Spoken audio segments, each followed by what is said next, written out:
ইংরেজি নতুন বছরের প্রথম দিনই পর্যটকদের ভিড়ে জমজমাট শৈলরানীর দার্জিলিং। বুধবার সকাল থেকে দার্জিলিংয়ের পদ্মজানাইটু হিমালয়ান জিওলজিক্যাল পার্ক অর্থাৎ দার্জিলিং চিড়িয়াখানায় ছিল বিভিন্ন জায়গা থেকে আসা পর্যটকদের ভিড়ে ঠাসা।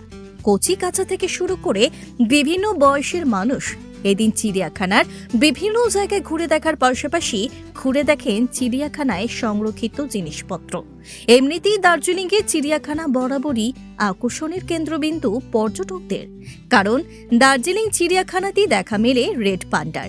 তাছাড়াও তুষার চিতা সহ নানা পশু পাখি রয়েছে চিড়িয়াখানায়।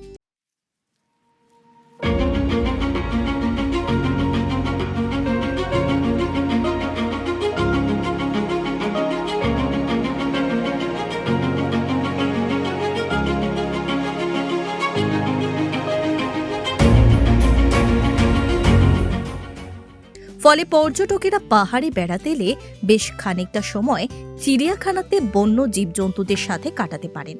ফলে সারা বছরই দার্জিলিং চিড়িয়াখানায় পর্যটকদের আনাগোনা থাকলেও বছরের প্রথম দিন সেই ভিড় কার্যত দ্বিগুণে ছাপিয়ে যায়। পর্যটকরাও চিড়িয়াখানা ঘুরতে পেরে যথেষ্ট খুশি।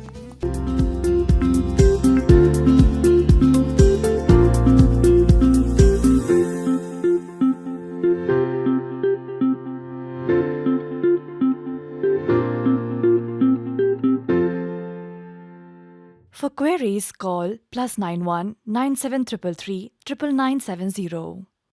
এই তো দার্জিলিং এর আগেও কয়েক বছর আগে এসেছিলাম, এখন আবার আসছি, তো ভালোই লাগছে। আর এই জুতে আগে আর কোনোদিনও আসিনি, এটাই প্রথম। তো দেখছি, মিউজিয়ামেও দেখলাম, সব হিস্টোরিক্যাল জিনিসগুলো রাখা আছে, প্রিজার্ভ করে রাখা আছে, তো ভালো মতো সুন্দরভাবে রাখা আছে। তো সেগুলো সম্বন্ধে অনেক কিছু জানতেও পারছি। নতুন একটা সাদা বাঘ এসছে বাইরে থেকে, হ্যাঁ দেখলেন? হ্যাঁ, দেখেছি। দারুণ। এই জুতে ঘুরবো আর টি গার্ডেনে যাওয়ার ইচ্ছা আছে, তারপরে বাড়ির জন্য রওনা হবো।